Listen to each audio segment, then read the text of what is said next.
지금 금리가 9월에 빅컷이라 그러죠. 빅스텝 금리 인하. 한 번에 2단계 금리 인하를 할 거라고 예상을 하고 있어요. 이게 불과 일주일 전만 하더라도 아니랬거든요. 그리고 오늘은 지금 좀 나아졌는데 어제까지만 하더라도 11월에도 2단계 금리 인하를 할 것이다. 그래서 9월에 한 번에 2단계 금리 인하, 11월에 또다시 한 번에 2단계 금리 인하를 해서 11월까지 4단계 금리 인하를 1%죠. 1% 금리 인하를 할 것이다 라고 굉장히 극적으로 금리 전망치가 조정이 됐습니다. 그럼 이게 왜 이렇게까지 극단적으로 갑자기 금리 인하가 굉장히 극단적으로 금리 전망치가 낮아졌냐? 가장 큰 이유는 실업률 때문이죠. 실업률이 이번에 4.3%가 나오면서 아직까지는 낮은 수준인데요. 이제 위험 수준으로 왔어요. 이 실업률이라고 하는 게 항상 이렇게 조금씩 선형적으로 오르지 않습니다. 조금씩 오르려고 하다가 어느 순간에 급속도로 상승해요. 근데 그게 거의 100%입니다. 한번 오르는 추세로 접어들면은 멈췄던 적이 거의 한 번도 없죠. 거의 한 번도 없습니다. 어느 수준을 넘어가면은 임계점이라 그러죠. 임계점을 넘어가는 순간 거의 100% 가깝게 급격하게 치솟고, 이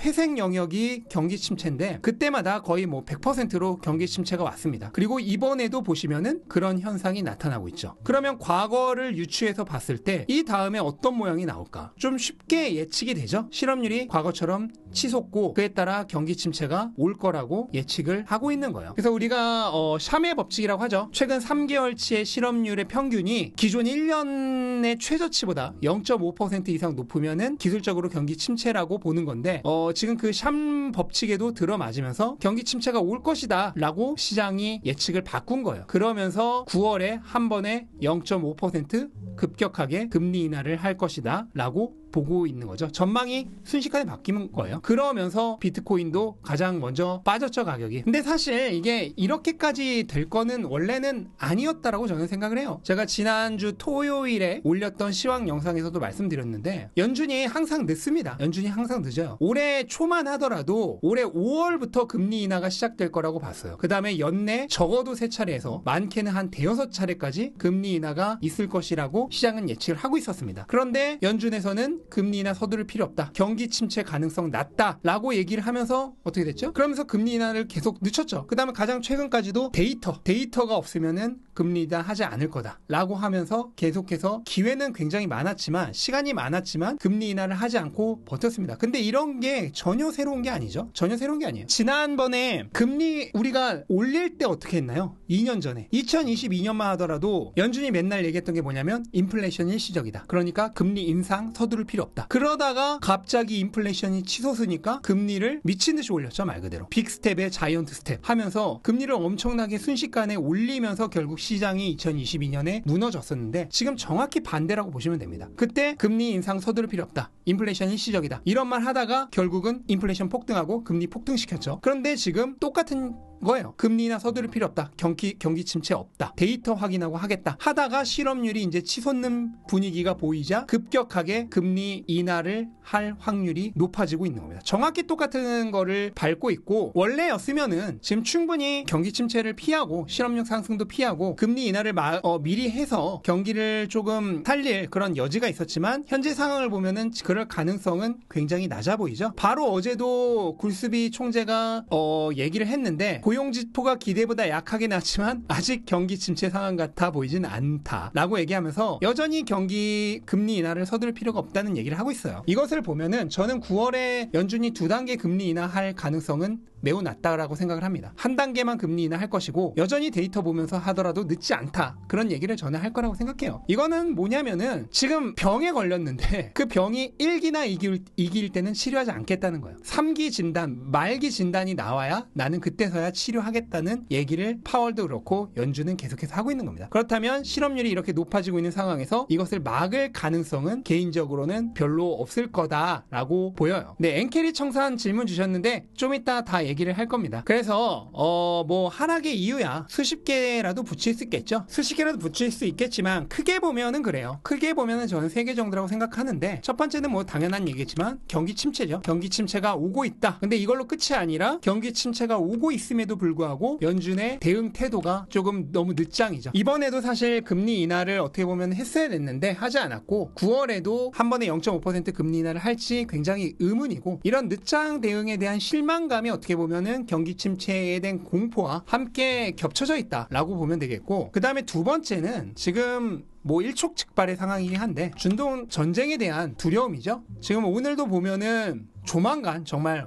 오늘 밤에 우리가 자고 있는 동안 발생할 수도 있어요. 그리고 아니면 내일 발생할 수도 있는 거고, 조만간 중동 전쟁이 발생을 할 것이다. 이거는 이제 이스라엘과 팔레스타인 그거와는 비교도 안 되죠. 이란이 만약에 이스라엘 본토를 공격하게 되면은 어떻게 보면 중동에서 전면전이 일어나는 거고, 이거는 이 두 나라만의 문제로 끝나지 않을 가능성도 있죠. 이게 언제 터질지 모른다. 오늘 터져도 이상하지 않고 내일 터져도 이상하지 않은 그런 상황이다. 이런 지정학적 위기가 있겠고, 근데 마지막 세 번째가 이제 많이 들어보셨겠지만 일본발 위기입니다. 일본에서 금리 인상이죠. 금리 인상을 하면서 엔캐리 트레이드 청산이 발생한 게 지금 전반적으로 한 저번 주부터 시장을 짓누르고 있는 가장 큰 이유예요. 일본은행이 금리를 0.25%로 올렸는데, 원래 이제 제로 금리에 가까운, 이것도 원래 올린 거죠. 한번 제로 금리에 가까운 0에서 0.1%에서 0.25%로 확실하게 제로 금리를 종료를 시켰습니다. 그러면서 이제 어떤 문제가 발생했냐면, 엔캐리 트레이드라고 하는 것은 간단해요. N이 금리가 제로 금리였잖아요. 제로 금리였기 때문에 이거를 빌려서, 미국 채권 지금 금리가 원래 몇 퍼센트였죠? 4%가 넘었잖아요. 미국 채권 4%가 넘는 미국 채권에 투자를 한다면 0% 금리로 빌려서 4% 금리를 받는 거니까 그냥 공짜로 연 4% 수익을 얻는 거죠. 근데 이게 이제 채권에만 투자를 하는 것이 아니고 주식에도 투자를 하고요. 금리가 없는 N을 빌려서 주식에도 투자를 하고, 그 다음에 너무 당연하지만 비트코인에도 투자를 합니다. 암호화폐에도 투자를 하고, 그 다음에 채권에도 투자를 하고, 이런 어떻게 보면은 차임용 그런 통화로서 N이 이용이 됐는데, 이제 금리를 올리기 시작하면 어떻게 돼요? N의 가치가 상승할 거 아니에요. 그래서 환율이 급등하죠. 환율이 급등합니다. 환율이 급등을 하면서 어떻게 돼? N을 싸게 빌렸던 투자자들이 엔화가 앞으로 비싸질 거니까, 또 미국은 금리 인하를 할 거니까 반대로 달러는 싸지겠죠. 그럼 N과 달러의 환율 차이는 더 많이 나겠죠. N은 비싸지고 달러는 싸지니까. 그럼 N과 달러의 환율 차이는 더 많이 날 테니까 N을 빌려서 샀던 주식이나 비트코인이나 채권을 팔아서 뭐를 한다? 엔화를 갚는다. 이게 엔캐리 트레이드의 청산이에요. 그 과정에서 주식과 비트코인 등등의 여러 자산들에서 매도세가 나온 겁니다. 왜냐면 N을 싸게 빌려서 샀던 자산들을 팔아서 N을 갚아야 되니까. 그래서 지난주부터 이미 하락이 많이 나왔던 거죠. 당연히 일본 주식도 많이 샀을 거고, N을 빌려서 환전조차 필요 없으니까. 그 다음에 여러 자산들 시장에서 하락이 나왔던 주된 원인 중에 하나가 이 엔캐리 트레이드의 청산이었어요. 그런데 거기에 엎친 데 덮친 격으로 전쟁이 터질 것 같고, 거기에 엎친 데 덮친 격으로 실업률이 오르면서 경기 침체가 올 것 같다. 그런데 거기에 엎친 데 덮친 격으로 연준은 늦장 대응하고 있다. 이 모든 게 어떻게 보면은 하나하나가 다 빅 이벤트죠. 경기 침체만으로도 나스닥 충분히 하루에 3% 하락시킬 수 있습니다.